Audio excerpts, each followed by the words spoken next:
কেন মানুষের এই আবেগ, কেন মানুষের এই আকুলতা? সবাই আল্লাহর কাছে মোনাজাত করছে তার আশু সুস্থতার জন্য। যে মানুষটির জন্য আজকের এই দোয়া করছে, আজকে আমরা তো বিএনপির আদর্শে বিশ্বাসী। আমরা যারা বিএনপি করি, কিশোর দল করি, যুব দল করি, ছাত্র দল করি, তাঁতি দল করি, যে কোনো দল করি, আমরা আমাদের নেত্রী করব। কিন্তু আজকে দেশের সাধারণ মানুষ, আজকে পেশাজীবী মানুষ, আজকে সুশীল সমাজ, আজকে সাধারণ ছাত্র, সাধারণ যুবক, আজকে বিভিন্ন বাহিনীর সদস্যরা, নারী পুরুষ নির্বিশেষে প্রত্যেকে আল্লাহর কাছে হাত তুলেছে এদেশের একজন মহান নেত্রী, আল্লাহ তাকে যেন সুস্থতা দান করে। বন্ধুরা আমার,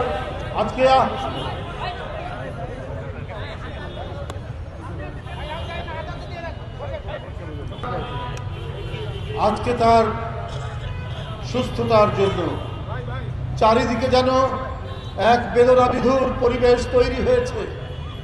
মানুষের চোখে অশ্রু জল,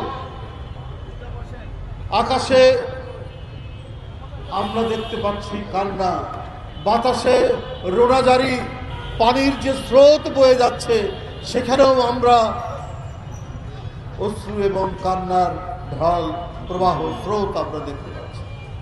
কারণ একজন নেত্রী। কেন মানুষের এই আবেগ, কেন মানুষের এই আকুলতা?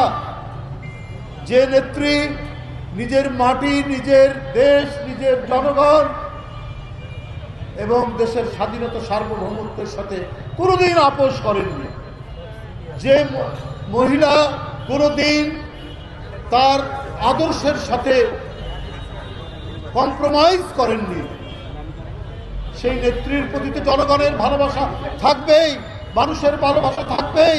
আবাল বৃদ্ধ বনিতা, শিশু কিশোর তরুণ, এদের ভালোবাসা থাকবেই। আমরা সেই ভালোবাসার এখন বহিঃপ্রকাশ দেখতে পাচ্ছি। বন্ধুরা, সবাই আল্লাহর কাছে হাত তুলেছে, সবাই আল্লাহর কাছে মোনাজাত করছে তার আশু সুস্থতার জন্য।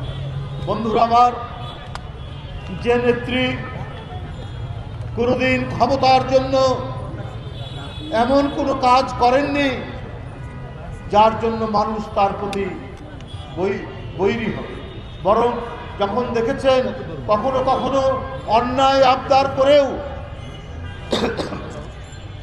দাবি তোলা হয়েছে দেশের স্বার্থে, দেশের কথা চিন্তা করে উনি সেটা মেনে নিয়েছেন।